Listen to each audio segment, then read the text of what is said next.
So yes, I cheated, and yes, I knew it was wrong the moment I did it. It happened during the biggest spelling bee our little town had ever seen. Every fifth grader from the 3 schools around Willow Creek was there in the community hall, sitting in neat rows under strings of colored lights that someone had left up since the winter festival. The wooden stage creaked under our feet, and the air smelled like chalk dust and nervous sweat.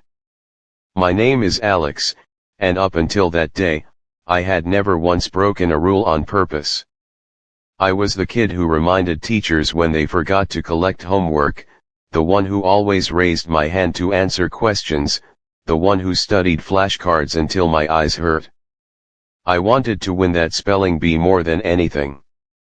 The winner got a huge silver trophy, a gift card to the bookstore downtown, and most important to me, a chance to represent our town at the county championship. I had dreamed about standing on that bigger stage for months. The words started easy: butterfly, whisper, journey. One by one, kids spelled them right or missed a letter and sat down with red faces. Soon only 6 of us remained. Then 4. Then 3. And finally, it was just me and Mia. Mia was my best friend since kindergarten. She wore her hair in 2 long braids and always carried a tiny notebook where she wrote down interesting words she heard. She was smart in a quiet way, never showing off, just knowing things. Everyone thought she would win. Even I thought she would win. But when the moderator gave her the word serendipity, she paused. You could hear the whole room holding its breath. She started, SEREN. And then stopped. A tiny frown appeared between her eyes. She tried again, SERAN. And the bell rang. Wrong. She walked back to her seat without looking at anyone, braids swinging like pendulums counting down my heartbeat. Now it was my turn. The moderator cleared his throat and said, "Your word is conscientious." I knew that word. I had studied it a dozen times. CONSCIENTIOUS, easy. But as I opened my mouth, something terrible happened. My mind went completely blank. Not a single letter appeared in my head. All those nights of studying vanished like smoke. The microphone felt heavy in my hand, and the lights felt too bright. Everyone was staring. Then I saw it tucked just behind the moderator's podium, half hidden by a stack of papers, was the answer sheet. The words for the final rounds were printed there in neat rows. From where I stood, I could see conscientious and the correct spelling right next to it. No one else could see it. The angle was wrong for the audience, and the moderator had turned to write something on the scoreboard. Just me. My heart pounded so loud I was sure the microphone would pick it up. I glanced at Mia.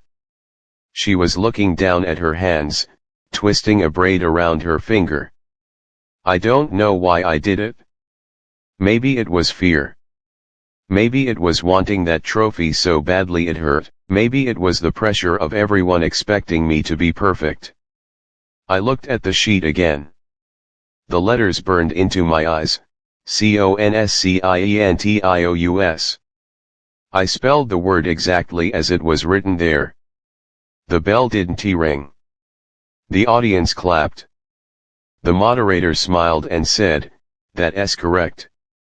We have our champion." People cheered. My teacher hugged me. Someone put the trophy in my arms. It was heavier than I expected. Cameras flashed. My parents waved from the front row, proud smiles on their faces. But inside, I felt cold and small. That night, I sat in my room with the trophy on my desk.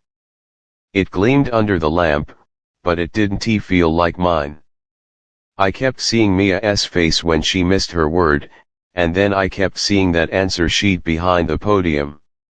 The next day at school, everyone congratulated me in the halls. Kids I barely knew high-fived me. My picture was on the front page of the town newspaper. Local 5th grader claims spelling crown. Mia found me at recess, sitting alone on the swings. "Hey," she said quietly, sitting on the swing next to mine. "You did great yesterday." I couldn't look at her. "Thanks." She kicked at the dirt. I practiced serendipity 100 times. I don't know why I blanked. I wanted to tell her everything right then. The words sat on my tongue like stones. But I stayed quiet.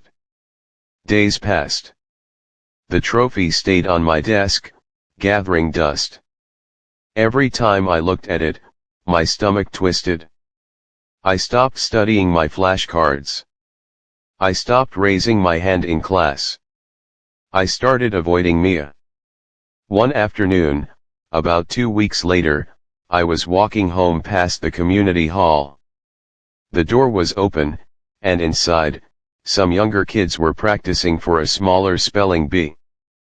The same moderator was there, setting up words. I don't know what made me go in. Maybe I just wanted to see the stage again. Maybe I wanted to feel worse.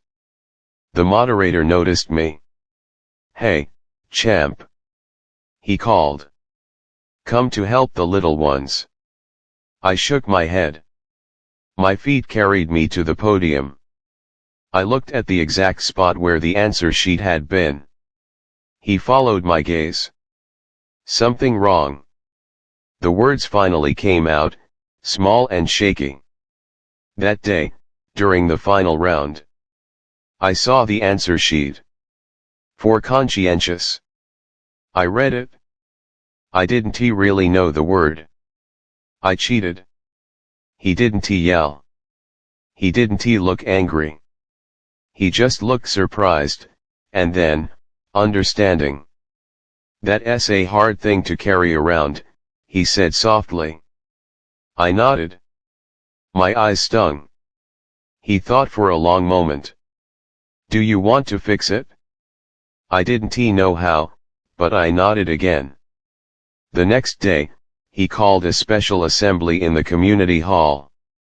All the 5th graders were there, and our parents, and the newspaper reporter. He stood on the stage and explained what had happened, not to shame me, but to tell the truth. Then he handed me the microphone. My voice shook, but I told everyone. I said I was sorry. I said the win wasn't real. I said Mia should have been the one going to county. When I finished, the room was very quiet. Then Mia stood up. She walked to the stage and hugged me right there in front of everyone. "It's okay," she whispered. "I'm proud of you for telling." The moderator announced that both of us would go to the county championship together as co-champions, this time, fairly earned. I gave the trophy back. They melted